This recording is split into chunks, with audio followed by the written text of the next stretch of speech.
Hi, my name's Jen. I'm a member of the Society of Sports Therapists. Today I'm going to be taking you through the Deadbug Exercise. It's a fantastic core exercise and I'm going to show you a number of variations and scales today. We'll work through 4 sets of 10 and you can choose to move to the next progression in each set, or you can stay at whichever scale you think is most appropriate to you. As long as you're completing 4 sets of 10, it doesn't matter. What you're going to need is either a space where you have soft carpet, or you can lay a mat down to make sure you're comfortable.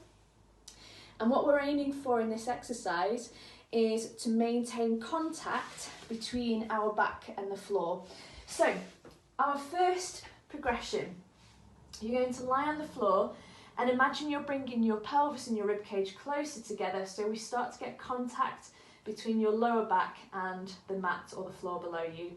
Now your first option is to place hands directly up towards the ceiling, knees directly over the hips, and your first variation is to keep the knee bent and drop one heel down to the floor, one leg at a time, and do 10 reps of that.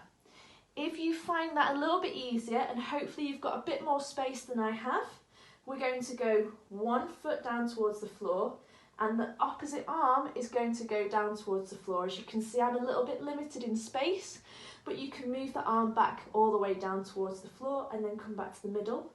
And then opposite foot down towards the floor, opposite hand goes towards the floor and then back towards the middle. So we're always working right leg, left hand, left leg, right hand. So we should have opposite movement. And don't worry if your other hand moves at the same time, that's absolutely fine. Our objective at this point, again, is to keep the back flat on the floor.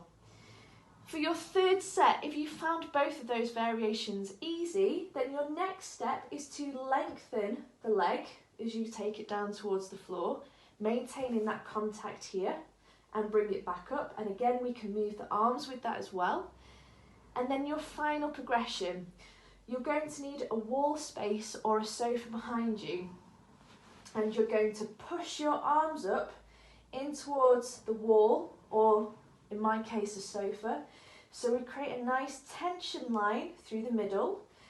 Again, you're aiming to keep the back flat on the floor, and this is our final progression, which you can do with either a bent leg or a straight leg variation. And the straight leg variation, once you've got both arms pushing into the wall above you, is the hardest of our Deadbug variations. So choose whichever scale allows you to keep that back flat on the floor. Work with a bent leg to start off with. If you find the bent leg easy, then take it into our straight leg variation. If you find the straight leg variation easy, you're going to take your arm overhead or as low as you can take it. If you found all those options easy for your final progression, hands go into the wall and either a bent leg, lower the heel down towards the floor, or a straight leg, lower the heel down towards the floor. Start with 3 to 4 sets of 10 reps. As I said, you can work through those scales if you like, or just stay on whichever progression that you found is suitable for you.